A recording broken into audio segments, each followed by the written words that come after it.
We've talked about hex. We've talked about what you shouldn't say to an artist. We've even talked about what artists shouldn't say to other artists or people. But now is the time for what artists should know.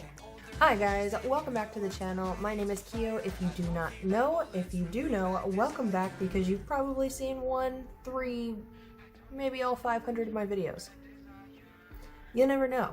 If you are new, don't forget to subscribe to the channel because there are a few more 10 things videos that are coming your way, and I know that you guys love this so much.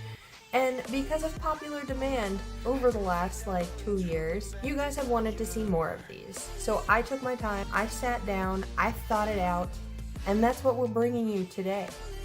That's what I'm bringing you today. Me. Upon the many art classes that I have taken over the many years, there are a few things that you should know that they don't teach.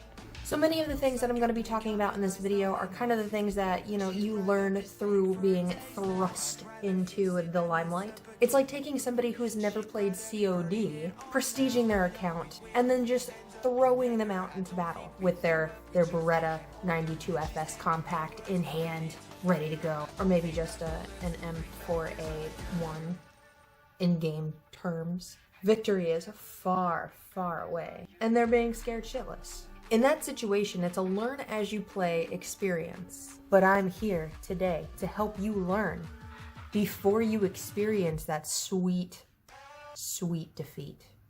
Now, are you ready? Let's go! So, number 1, this is all about drawing is key. Practice. Practice makes perfect. You've probably heard the sense, Rome wasn't built in a day. Or practice. This is the one that they actually teach you in a lot of classes. I'm not sure, about the middle school or high school grade classes, but I do remember that in my college class, it was practice. You will never get to a certain point unless you keep doing the thing. All the things. Now, it's really not rocket science, it's more common sense. But the more you practice, the better you'll get. How'd you learn how to ride a bike? Practice. How'd you learn how to get the perfect winged liner? Practice. How'd you learn cursive? Practice. This actually isn't really something that anybody uses nowadays, but for the latter sake of this video, practice. Number 2. This one is simply patience. This doesn't mean spend 7 hours on an art piece in one sitting, whereas you could. This one is more catered towards you're going to make mistakes, so put it down for the night and pick it back up tomorrow. Practice isn't learned through a day. Practice is learned through multiple days, multiple months, multiple years. You gotta have the patience to not give up to get where you want to be. Failures are just part of the learning process. Keep that in mind.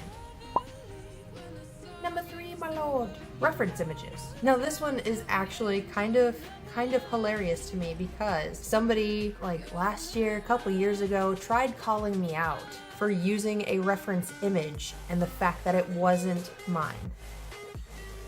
If you're struggling drawing a hand, what they teach you in art class is to sit there in front of a mirror, pose your hand in that really wonky, fantastic way, and draw it like that. Not everything is reliant on still life. There are phenomenal artists online who make these drawings of hands that are meant to be used as reference images. If you don't know how to draw a hand, look for one. Look for one in that specific position that you're looking to portray in your work. If you're drawing a hand, it's a hand. Everybody has them. Makes no sense to me. And as we previously stated, you're only gonna get better with practice. If you don't know how to draw a hand, use a reference image until you can learn how to draw a hand from memory. Remember, practice is key. Number 4. Now, when you're at the point where you want to start entering contests, you've got ideas and proposals set aside for companies, or you even want to submit your own comic book to the company you love. Be prepared for rejection.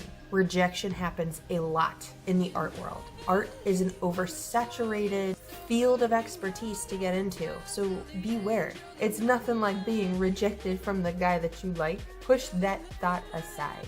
Rejection in art could feel like it is attacking you from the inside out. And fun fact, I actually do still have a rejection notice from when I was 16 years old and I had submitted a comic book idea to the company of my dreams. Because I'm the type of person that when something negative is said, I actually do my best, practice, and pretty much have the mentality of showing that person up. Being like, you said I couldn't do it, and I did it. So I used to have it pinned on my wall. So every time that I would draw, or my new comic book that I've been working on for a couple of years, I like to just keep it in mind. That's not everybody though. So number 5, incorporate the attributes of you into your work. Make each piece unique. Make your style known. Now your style will develop naturally the longer that you draw. This is fine. And I'm not saying take a piece of art, draw it exactly for what it is, and say that that's your style. That is not how it works at all. Again, a couple years ago, somebody called me out for drawing an image that is easily accessible on Google and pass it off as my own. That's not what was happening, period. That person doesn't know anything of my art. It was a Full Metal Alchemist piece. I had drawn this piece, I gave it away, I wasn't selling it. But again, with practice, your style will eventually develop and you'll eventually stand out amongst the crowd. Number 6, learn with an open mind. Question everything. And I'm not talking about in the negative critique type of sense. That's not the kind of questioning you want to do. You want to ask yourself, how did they get such perfect line work? How did they get their colors so vibrant? Every time that I see an art piece, I study it. You gotta ask yourself really constructive questions to find progress. Constructive questions. This one kind of plays alongside those few comments that were recently stated in this video, but it's honesty. If you're you, it'll reflect in your work. Now there's this saying that, I don't know how old the saying is, every artist has a piece of themselves in their work. Something along those lines. And I remember like just last week or 2 weeks ago, I had posted a picture to Snapchat and a fellow homie like messaged back and was just like, is this you? And I said no, but I could see how it could be me. So eventually over time, yourself will start reflecting within your work. I add a lot of gaming elements to my work because that's me. Gamer at heart. Gamers unite. I also add a bunch of bright, vibrant colors because that is the side of me that stays hidden, but that's who I really am. As you can see, I am always wearing some sort of black, but I do miss the bright colored hair. I always wear some kind of bright colored makeup, but I always dress in black. So if you're honest with yourself, if you're honest with your work, you will start showing through and people will see that. Number 8. Don't procrastinate. That rhymed and I actually didn't even put that together when I was writing this. But much like it is, it like point blank, don't procrastinate. If you have a piece in mind, don't procrastinate. Try to like either quickly sketch it out on a rough sheet of paper so you can get back to it at a later point, or just sit down and do that piece right then and there. I'm not saying that if you're at work, go ahead and work on like a full 8-hour piece drawing, but quickly sketch it out if you're at work. I remember when I actually worked at this pizza place many a year ago, I would take the receipt paper when I was bored because I was the only one that would work the front of the house, and I would take receipt paper and like a pen or a pencil, and when there was nobody that came in because I had the morning shift, okay? I would just like doodle on this receipt paper and then take it home, put it in the computer and turn it into a digital piece or stuff like that. But don't procrastinate. Or if you have a piece in mind and you don't sketch it out, you may forget it. There is a piece for your portfolio that is poof. Granted, sometimes when that happens to me, a better piece comes right afterwards. Still, don't do it. Again, as we're talking about honesty, I don't always do this one all the time. Number 9, Now this was something that I actually self-learned back in high school and even before that, but it's to help others. And I remember like in high school, I was becoming friends with various artists and they would always be like, hey, you wanna help out on this piece? Hey, you wanna, like, does this look fine? Hey, does the blah, blah, blah, blah, blah. And I would always give it 2 cents. I would always try to help them. I would stay after school and then walk an hour home just because that was something that I wanted to do. I wanted to be part of the bigger picture. I wanted to help other people. I wanted to constructively critique them during lunch break or whatever have you. It was just something that was there. It was something that was me and that was coming out. To this day, it's kind of harder when you're older. You don't get out of the house much and all you want to do is kind of help, but there are ways. There's now Twitter, there's Instagram, there's Facebook, there's, you know, passing the messages along for other people to see. Not all the time do I retweet someone's work. I've recently started retweeting art posts that have collections of new artists that are posting their work for everyone to see. Just because I'm not posting somebody's actual work doesn't mean that like you can't go into the comment section of the thread that I post and look at everybody's work. It's helping others out. It's helping others get known, even though I'm still a tiny artist online. Just help. You never know who is gonna help you on a future project. And number 10. This one is kind of just like a very, very vague suggestion, helpful suggestion, which is don't be afraid to use your materials. Think outside of the box. Don't be afraid to use mixed media.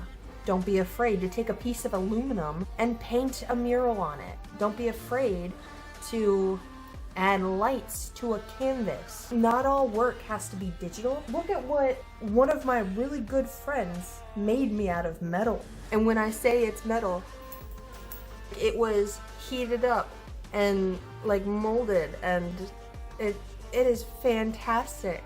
Don't be afraid to use your materials. Don't be afraid to take a candle that you can get at Walmart and melt it down and make your own stamp out of it. Art is a very, very subjective term that should be thought and used outside of the box. Art is very subjective. Art is very open. Art is very open-minded. Art is a learning experience all the way around. Art is everywhere you look.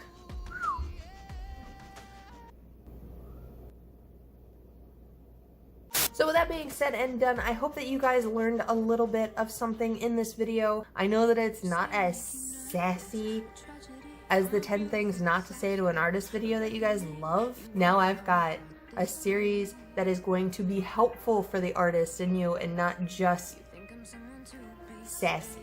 So if you guys liked what you saw in the video, then definitely click that thumbs up button down there below. And don't forget to subscribe to the YouTube channel because I am going to be putting out more videos, as you guys have seen. The videos they've made their way. They're making their way. They're being thrown out there in a very, I'd like to think, professional manner. Don't forget to like the video. Don't forget to subscribe to the channel. Don't forget to leave a comment down in the comment section below telling me if you like this video or if there's something else that you want me to talk about with art, because I want to make more art videos. I've been doing a lot of thinking about the channel and this is just something that I really, really want to do. So, with that being said, I will definitely see you guys in the next video, and again, I hope that you enjoyed it. It was something different for me to do, as I say in a lot of videos, because I like trying new things. Don't be afraid to use your materials. Bye! Nut buddies. Now all I want to do is some art, but I have work to do.